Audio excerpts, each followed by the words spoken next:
Uttar Pradesh Congress committee के प्रदेश अध्यक्ष अजय राय आज इंडिया गठबंधन के तमाम साथियों के साथ अपने कैंप कार्यालय पे प्रेस वार्ता कर रहे हैं। पहले ये जानेंगे कि क्या है प्रेस वार्ता का मुख्य मकसद और किस तरह से आप चुनाव की तैयारी कर रहे हैं।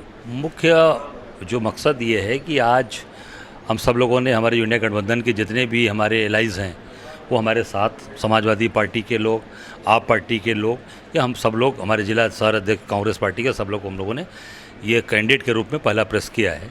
और जो यहाँ की बड़ी बड़ी बातें जो आज सब जवाब दिखाया था मोदी जी ने, बनारस के अंदर कल कारखाना, बेरोजगारी दूर, बड़ा विकास, स्मार्ट सिटी, वो सारी चीज़ों को हम लोगों ने मीडिया के सामने रखा है। आपकी सारी बातें आपको बताई। अगर प्रदेश भर की जिम्मेदारी आपके ऊपर है, तमाम सीटों को आप ऑब्जर्व भी कर रहे होंगे, अमेठी से पे ये बात हो गई कि राहुल गांधी जी को 27 तारीख को जाना है, तो क्या होगा उनका कार्यक्रम और अगला क्या होगा? अब वो कार्यक्रम तय होने दीजिए।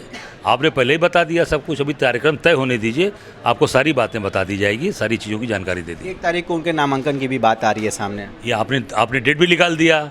अभी तो जाने की बात कही थी, हमने डेट भी निकाल दिया। अब ये सब मेरी जानकारी में नहीं है, आप लोगों को जानकारी है, मेरे पास जानकारी है कि मैं बता दूंगा। रायबरेली से एक बार फिर से नाम आ रहा है, एक बार फिर प्रियंका गांधी का, तो क्या कहेंगे? अभी कुछ मुहर लगना बाकी है या आला कमान की तरफ से आपके पास? ये जो चीज़ें तय हो जाएंगी तभी मैं कुछ कह पाऊँगा।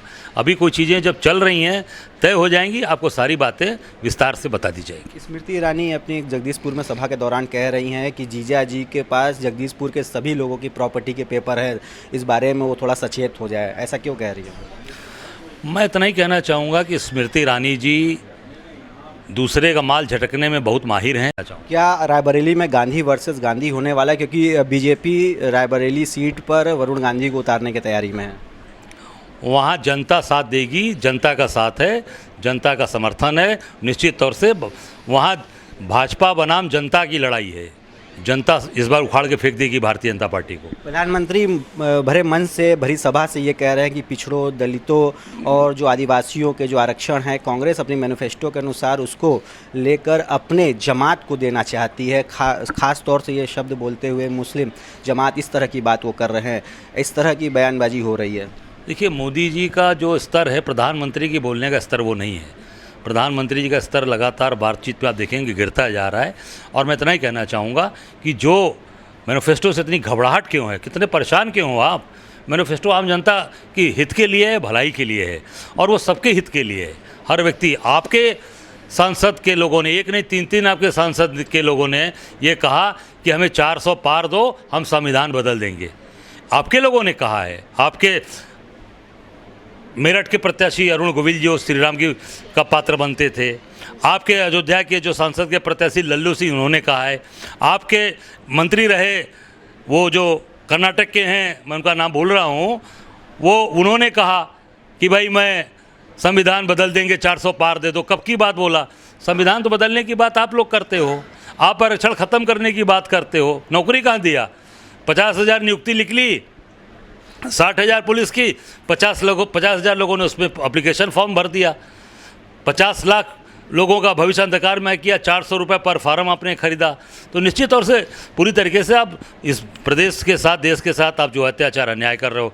एक भी कल कारखाना नहीं लगा बनारस में, सौतेला व्यवहार आपने किया।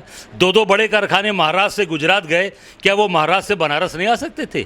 अगर बनारस के लोगों से प्यार होता, बनारस से लोगों से अपनापन होता, और इतना माँ गंगा का अगर आप सच में पुत्र होते, बनावटी पुत्र नहीं होते, सच के पुत्र होते, तो वो कल कारखाना बनारस के लिए समर्पित होता, बनारस के भाइयों को रोजगार मिलता, काम मिलता। आप गुजरात ले गए, क्योंकि आपकी चीज़ें गुजरात में बसती हैं, आप गुजरात की आत्मा बसती है। बनारस तो केवल ये राजनीति करने का जगह है, यहाँ लगाव नहीं है। अजय राय होते तो वो कारखाना बनारस में लगता, स्थापित बनारस के लोगों को नौकरी मिलती। पूर्वांचल बनारस को चंबल से तुलना की जा रही है। अमित शाह गृह मंत्री जब वाराणसी आए हैं तो इस तरह की बातें उन्होंने, ये सीधे सीधे काशी के लोगों का अपमान है, काशीवासियों का अपमान है। अभी आपके सरकार बनी थी, कल्याण सिंह जी की सरकार बनी, तो क्या उसमें चंबल था ये बनारस पूर्वांचल? राम प्रकाश गुप्ता के समय ये चंबल था? राजनाथ सिंह जो आपके डिफेंस मिनिस्टर हैं, वो भी मुख्यमंत्री रहे हैं, क्या चंबल था पूर्वांचल? वो तो संयोग से यहीं चंदौली, चकिया, भभौरा गाँव के रहने वाले हैं। चंबल था बनारस या पूर्वांचल? चंबल था। अटल बिहारी वाजपेयी केंद्र में सरकार बनी, चंबल था। इसका मतलब वो भाजपा की सरकारें नहीं थी।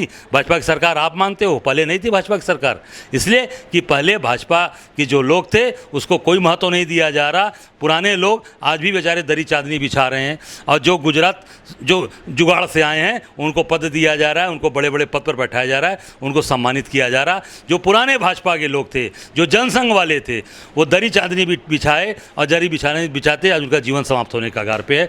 पर निश्चित इस बार उन पुराने लोगों ने भी मन बना लिया है कि अपने पुराने साथी, पुराने बेटे अजय राय को समर्थन करेंगे। इस बार भारतीय जनता पार्टी के पुराने लोग भी अजय राय का समर्थन करेंगे, आशीर्वाद देंगे।